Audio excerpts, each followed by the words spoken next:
안녕하세요. 소막 50일입니다. 코로나 사태로 이제 많은 분들이 고통을 받고 있는 2020년 2월 26일입니다. 좀 부디 빨리 문제가 해결됐으면 하는 마음이 제일 큽니다. 자, 직접적 고통은 아니지만 이 시기에 또 공개되고 있는 영화들 역시 큰 어려움을 겪고 있습니다. 영화의 완성도와는 별개로 이 코로나 사태로 인해 극장을 찾는 분들이 적어져가지고 많은 분들에게 소개가 못 되고 있는 상황인 작품들인데요.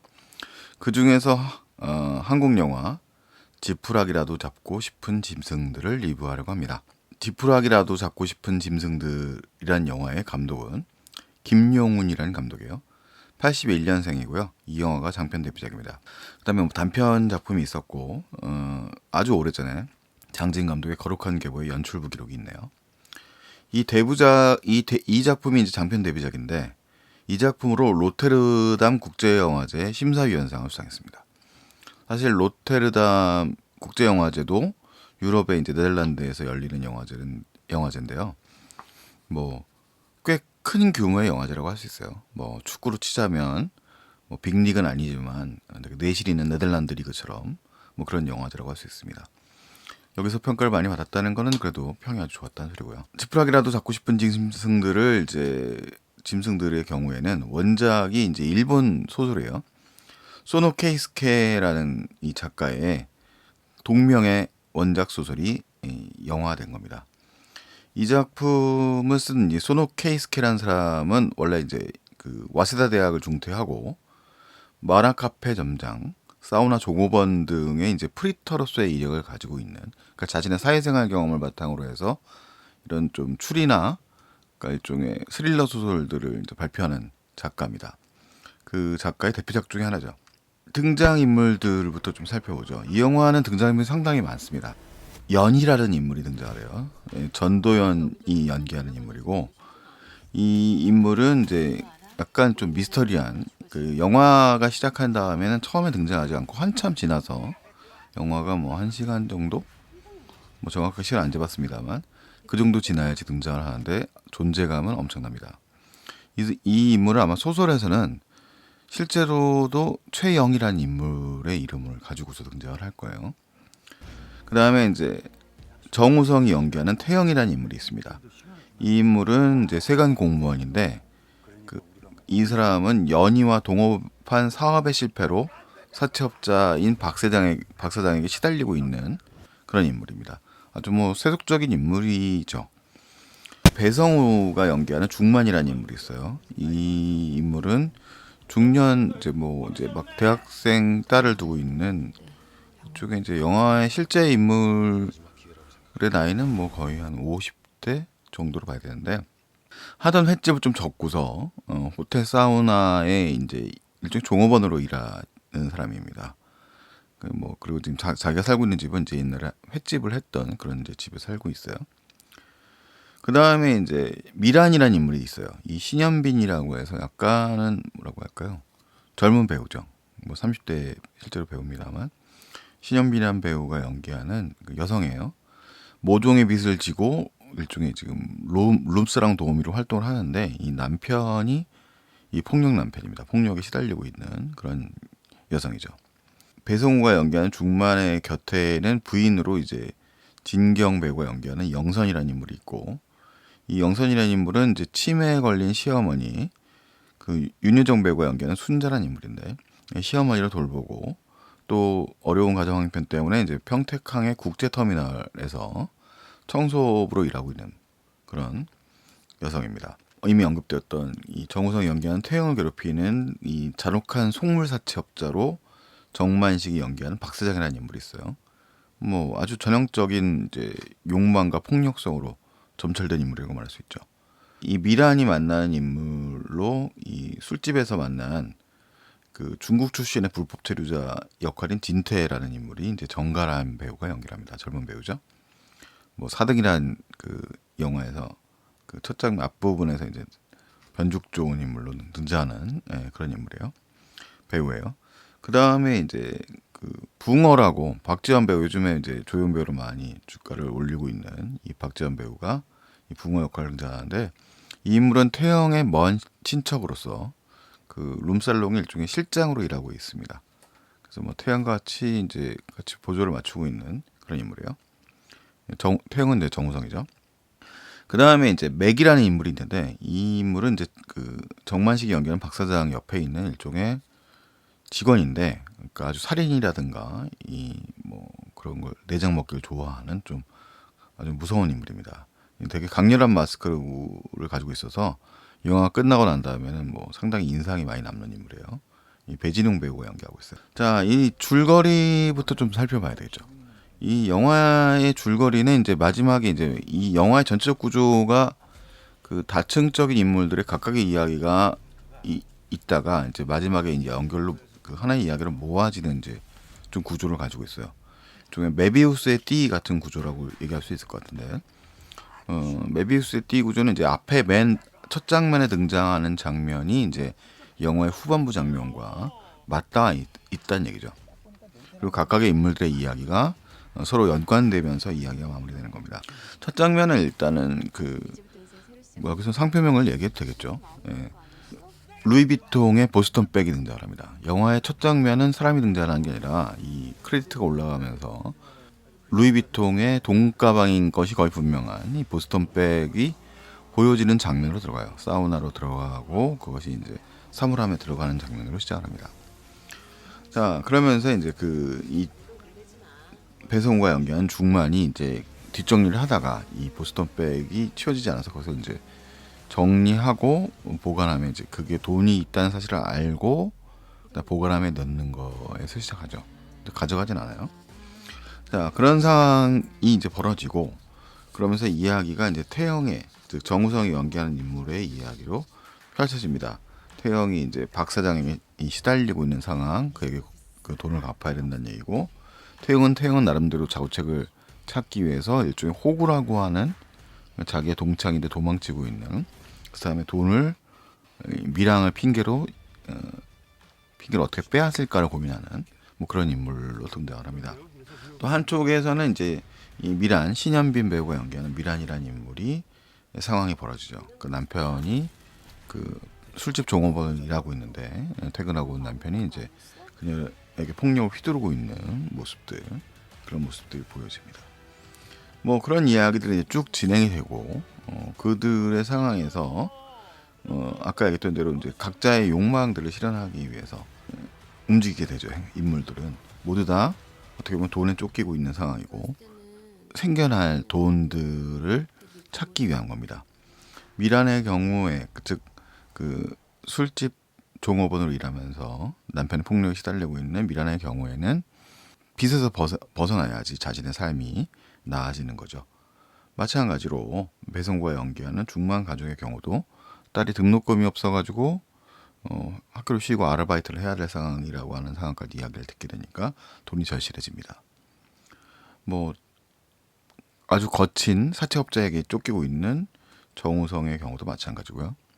그 다음에 이 영화에 이제 등장하는 연이라고 하는 인물, 전도연이 연기하는 연이라는 인물 역시 욕망으로 들어온 인물이에요. 그래서 이 연이는 영화의 처음 부분은 등장하지 않다가 중반부 정도에 이들 사이를 오가면서 이 연이라는 인물은 이 영화에 등장하는 이제 중만, 배성우가 연기하는 인물을 제외하고는 애초에 모두와 연관되어 있는 인물이거든요.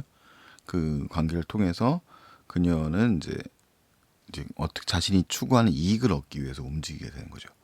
그래서 그런 관계들 속에서 희생당하는 인물들이 이제 파멸해가는 인간들의 모습들이 이제 펼쳐지기도 하고 그 속에서 구사일생하는 인물들도 발생하기도 하고 그러면서 이야기가 전개되는 이야기입니다. 뭐 영화가 가지고 있는 이 구조에 이야기적인 재미들이 있기 때문에 뭐 영화의 줄거리를 쭉 나열하는 것은 별로 효과적인 일은 아닌 것 같고요. 뭐 그들의 이제 벌어지는 뭐 살인들, 끔찍한 일들이 또 일어나겠죠. 뭐 사고도 일어나고 뭐 그런 이야기입니다. 그래서 이 지푸라기도 잡고 싶은 짐승들의 경우에는 사실은 이게 상업 영화로서는 좀 용감한 시도라고 할 수 있어요. 이 메비우스의 띠 구성은 퀀틴 타란티노의 그 펄프 픽션 이후에 좀 한때 유행처럼 사용되다가 그 이후에는 이제 드문드문 사용되는 거거든요. 드문드문 사용되는 거예요. 물론 이제 뭐 그런 구조가 과거에 없었던 건 아니겠지만 사실은 이제 그 이 영화를 보는 관객 입장에서는 한 인물의 시점을 쫓아가는 건 아니기 때문에 그 뭐 한두 인물의 시점을 쫓아가도 영화가 이제 그 이야기들을 오가면서 이제 복잡해지기 시작하는데 이 이야기들이 왔다 갔다 하다 보니까 상업 영화에선 좀 쓰기는 쉽지 않은 거거든요. 근데 그런 걸 용감하게 썼다는 점에서 사실은 이제 용감한 시도이고 그 이미 로테르담 영화제에서 수상을 했다는 것에서 보여지듯이 그 완성도는 어느 정도 있다는 거죠. 근데 약간 이 구조가 갖고 있는 한계가 있기 때문에, 그러니까 그 영화의 그 스피디함, 그러니까 이야기를 쭉 따라가는 그런 빠른 리듬에서는 좀 막히는 부분이 없는 것은 아닌 것 같습니다. 약간 이야기가 진행되다가 끊고 다른 이야기가 또 나오고 이렇게 되다 보니까 그런 느낌들을 이제 이어주기 위해서 음악들이 효과적으로 사용되고 뭐 그 이야기들이 이제 잘 촘촘히 구성되어 있다는 측면이 있지만 뭐 상영 시간이 그렇게 아주 긴 영화도 아니거든요. 1시간 40분 정도를 좀 넘어가는 정도의 분량의 이야기인데 영화인데 그 속에서 다양한 인물들의 모습들을 다 살펴보고 있고 전적인 이야기를 완성해 나가고 있다는 측면에서 보면 그런 부분이 싫은 분들도 있지 않을까 싶은 면이 있어요. 하지만 전체적으로는 영화가 아주 뭐 긴장감을 쭉 가지고 가는 영화입니다. 소재라든가 이야기 측면에서는 이미 이제 그 미야비 미유키의 원작 소설을 영화한 변형주의 화차라는 영화 생각나게 하는 측면도 있어요. 뭐 이런 그 소설들은 꽤 있지만 그런데 이제 다만 이 변형주의 화차에 등장하는 인물들에 대해서는 좀 이 정감이라든가 그 공감의 정서들이 분명히 있습니다. 그 영화가. 하지만 이 영화에 등장하는 인물들은 매우 냉혹하게 그려져요. 그러니까 매우 어떻게 보면 그 불나방 같은 돈을 위해서 모든 것을 바치려고 하는 인물들로 그려지는 인물들이고 약간 동정에 가는 인물도 그런 자신의 상황에 몰두하게 되면서 조금 뭐랄까 미련한 선택이라고 할까 어리석은 선택들을 한다거나 아니면 가치관의 형태에서 조금 변형되거나 이런 인물들이 되기도 하죠. 그런 영화의 성격들이 있어서 배우들은 자기의 역할을 아주 잘해냈다고 생각합니다. 그 영화 전체적으로 봤을 때 뭐 캐스팅 같은 경우는 아주 잘 된 것 같아요. 그러니까 특히 이 영화에서 가장 압도적인 인물은 전도연 배우가 연기하는 연이라는 인물인데 실제로 영화의 러닝타임이 거의 중반쯤 지나야 등장하는 인물입니다만 이 인물이 갖고 있는 캐릭터성은 사실 되게 압도적이에요. 되게 잔혹한 인물이죠. 잔혹한 인물이고 뭐 어떤 측면에서 이제 여성성이란 측면과 결합되어 있는 그런 좀 괴물 같은 성격의 인물의 역할을 아주 잘 해냈다고 봅니다.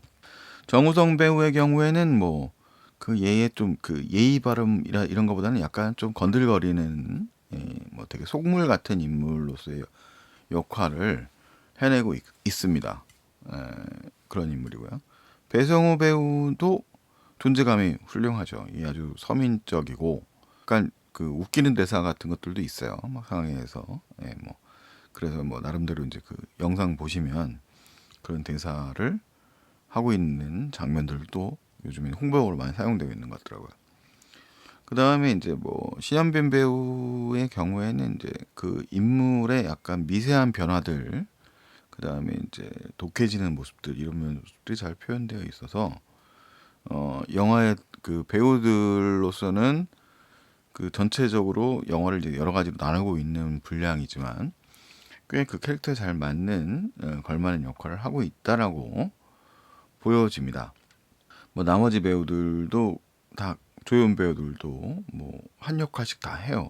뭐 그 존재감이 뭐 특별하게 없거나 뭐 따지고 보면 뭐 누가 마음에 들고 안 들 수 있는데 영화 전체적으로는 힘이 꽤 있는 영화이기 때문에 배우들 그 역할에서 이 거친 세계를 살아가고 있는 지독한 인물들의 모습들을 잘 그려내고 있는 영화가 아닐까 싶습니다.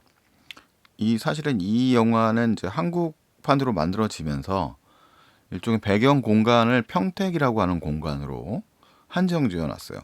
평택이라는 공간은 그 여객터미널, 그 배를 이용한 중국으로의 이동이 가능한 여객터미널이라는 공간이 있고, 그 공간 안에서 유흥가라고 하는 게 또 이제 그 뭐 지금은 미군 부대도 있지 않습니까? 그래서 유흥가가 또 꽤 큰 규모로 옛날부터 있었고요.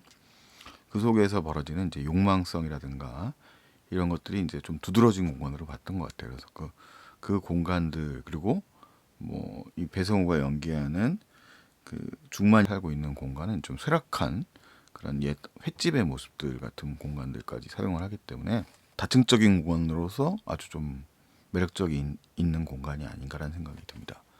그래서 이 지푸라기라도 잡고 싶은 짐승들의 경우에는 이 코로나 사태 때문에 많은 분들이 보지 못하시겠습니다만, 극장에 오시길 뭐 강요할 수 있는 상황이 전혀 아니기 때문에 좀 챙겨 보시면, 한국에서 꽤 잘 만들어진 이런 좀 다층 인물들이 등장하는 영화인 것 같다는 생각이 듭니다. 뭐 과거에 뭐 넘버 3 같은 영화가 있었습니다만 이미 꽤 오래된 이야기고요. 그래서 여러분들이 한 번쯤 꼭 접해보셨을 만한 그런 영화였으면 좋겠습니다. 그 영화가 청소년 관람불가고 사실은 잔혹한 설정이 꽤 많은 영화인데, 표현 수위는 생각보다는 이렇게 아주 무섭게 직접적으로 묘사하지는 않고 있어요. 그래서 영화를 볼 때 그렇게 아주 뭐 부담스럽다고 말할 수는 없을 것 같습니다. 뭐 설정 자체는 좀 무섭지만 표현 수위는 그렇게 세지는 않은 편이다, 이렇게 말할 수 있을 것 같아요. 네, 지금까지 이제 김용훈 감독의 지푸라기라도 잡고 싶은 짐승들에 대한 소마 50일의 리뷰였습니다. 다음에 또 좋은 작품으로 만나뵐 수 있었으면 좋겠습니다.